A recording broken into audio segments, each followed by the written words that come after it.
Hello guys, welcome to my channel. আমি থাম্বনেলে যেটা দিয়েছি মাছ মরছে এবং মরবে, এটার কারণটা কি বা কি কারণে মাছ মরে সেটা হচ্ছে, মাছটা মরার কারণ হচ্ছে উইডো মাছ। তোমরা সবাই বলেছো যে দাদা উইডো মাছ আমার মরছে বা ছোট মাছ আমাদের খুব মরছে ঠান্ডায়। তা উইডো মাছটা কি কারণে মরে আর বুঝতে পারো না যে মাছের গায়ে কোনো হোয়াইট স্পট নেই, লেজ পচা রোগ নেই, তাও কেন মরছে। আর মাছটা কেনার আগে আমরা কি দেখে কিনবো, এটা অনেকেই জানতে চেয়েছো। এবার আমি বলি যে চেম্বারের মাছ বা পুকুরের মাছ তোমরা যত পারবে চেম্বারের মাছ কিনবে। চেম্বারের মাছ কোনটা কি করে বুঝবে যে চেম্বারের মাছ? আমি বলি যে তোমরা চেম্বারের মাছ বা ট্যাঙ্কের মাছ কেনো, তাহলে মাছটা বেশি ভালো হয়, অ্যাকোরিয়ামে সেট খেয়ে যায়।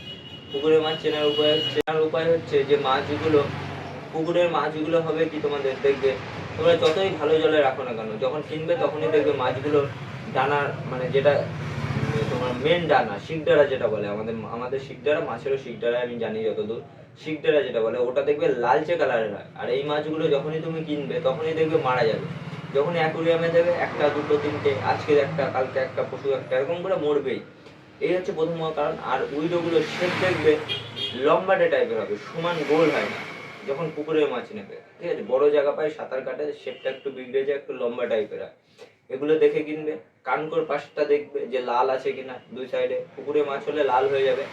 আর অ্যাকোরিয়ামের মাছের কালার একটু পরিষ্কার হয়, মানে খুব উজ্জ্বল টাইপের হয়। আর যদি পুকুরের মাছ হয় সেগুলো একটু মেনমেনে টাইপের হয়, কালারটা একটু ডিপ হয়, হালকা সবুজি মাছের ভিতরে হালকা হলুদ হলুদ ভাব চলে আসে। এগুলো দেখে নেবে, কালারটা একটু ডিপ ডিপ ভাব হবে, মনে হবে যে একটু ডিপ, কিন্তু না। যত পরিষ্কার মাছ হবে তত কালার চকচকে থাকবে, মানে ট্যাঙ্কের মাছের কালারটা সবসময় চকচকে ভাব থাকে।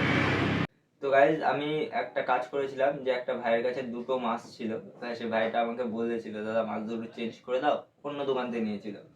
সে মাছ দুটো আমি নিয়ে এসেছি, মানে আমার ট্যাঙ্কে 2-4 দিন রাখার পরে সিজন টিজন করে দেখেছি রোগ জীবাণু নেই, তার জন্য আমি আবার আমার ট্যাঙ্কে ছেড়েছি, যে যাতে মানুষকে বোঝাতে পারি। তো তোমরা দেখো যে এই ট্যাঙ্কে মাছ দুটো আমি ছাড়ার পরে রেড কালারের মাছ কিন্তু হয়ে গেছে পিঙ্ক কালার। তোমরা পিঙ্ক কালার দেখেই বুঝো, আমার ঘরেও পিঙ্ক কালারের মাছ আছে, ও দুটোও দেখো, দেখলে বুঝতে পারবে। তা দেখো মাছ দুটো গেট আপ দেখলে তুমি বুঝতে পারবে যে পুকুরের মাছ আর আমাদের ট্যাঙ্কের মাছ বা চেম্বারের মাছ কেমন হয়। দেখো তোমরা দেখতে পাবে, দেখা এটা এটা আর এটা দেখো, দুটো পাশাপাশি রয়েছে, দুটোর কালার দেখলে বুঝতে পারবে যে কতটা ডিফারেন্স হয়। দেখো দুটোই পিঙ্ক, কিন্তু একটা চেম্বারের একটা ট্যাঙ্কের, একটা পুকুরের একটা ট্যাঙ্কের বা চেম্বারের যেটা বলতে। চল,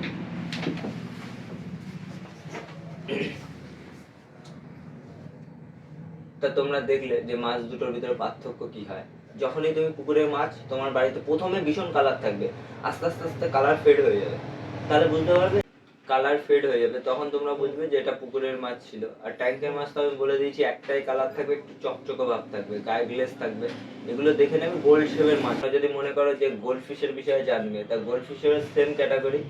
যে যদি আমি আগেও বলে দিয়েছি, চেম্বারের মাছ বা ট্যাঙ্কের মাছের শেপ সবসময় গোল গোল হবে। দেখো এখানে কিছু অরেঞ্জ আছে, শেপগুলো দেখো গোল গোল টাইপের, টাকা টাকা, ঠিক আছে। দেখো এগুলো ছোট ছোট হলেও গোল, শেপটা গোল টাইপের। হ্যাঁ, যখনই লম্বা শেপের হবে তখনই ভাববে পুকুরের মাছ হয়ে যাবে। মাথায় দেখো জেলিও অনেকটা করে আছে, দেখো ছোট মাছ কিন্তু জেলি কতটা, ঠিক আছে। এই ধরনের মাছ কেনার চেষ্টা করবে, গোল গোল টাইপের হলে ভাববে এগুলো চেম্বারে চাষ করা।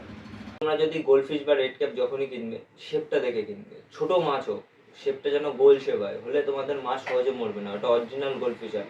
যখনই ক্রস করাবে তখনই মাছের রোগ শুরু হয়, যখনই ক্রস করানো হয় তখনই মাছের কোয়ালিটিও কমে যায় এবং ওদের জান ক্ষমতাও কমে আসে। মানে ধরো ক্রস করালে কি হয়, দেখেছো যে সামান্য কুকুরের যেগুলো হয় আমাদের, দেখেছো কুকুরে কুকুরে ক্রস করালেই দেখবে তার কোয়ালিটিও নষ্ট হয়ে যায়, সেম মাছের ক্ষেত্রেও এরকম হয় যে কোয়ালিটি নষ্ট হয়ে যায় এবং ওদের যে প্রাণ ধরে রাখার ক্ষমতা বলো বা জান শক্ত যেটা আগে আমরা বলি, সেই জিনিসটাও কমে আসে। তো যত পারবে গোল শেপ দেখে নেবে, মাথার জেলি দেখে নেবে, সুন্দর মাছগুলো বেছে বেছে কেনার চেষ্টা করবে, এগুলো রাখলে মোটামুটি তোমাদের মাছ আর মরবে। আর তোমরা যদি কমেন্ট করো এই ভিডিওটাতে, মোটামুটি 10টা যদি কমেন্ট করো যে মনস্টার মাছের কিভাবে কিনবে বা কি জানতে চাও, মনস্টার মাছের কোয়ালিটি কিভাবে জানতে চাও, কেনার আগে কি কি দেখে নিতে হয়, তাই জাস্ট 10 জনে কমেন্ট করো, তবে আমি এর উপরে ভিডিও দেবো। তো ভিডিওটি ভালো লাগলে আমার চ্যানেলটিকে অবশ্যই সাবস্ক্রাইব করো, আমি এরকম ছোটোখাটো ইনফরমেশন তোমাদের দেবো। আর যদি তোমাদের নিজস্ব কোনো কিছু জানার থাকে তাহলে আমাকে অবশ্যই কমেন্ট করো। আর আমার অ্যাবাউটে বারবার বলি নাম্বার দেওয়া আছে, ছোটোখাটো ভিডিও সেন্ড করবে, দেখে বললে আমার সুবিধা হয়।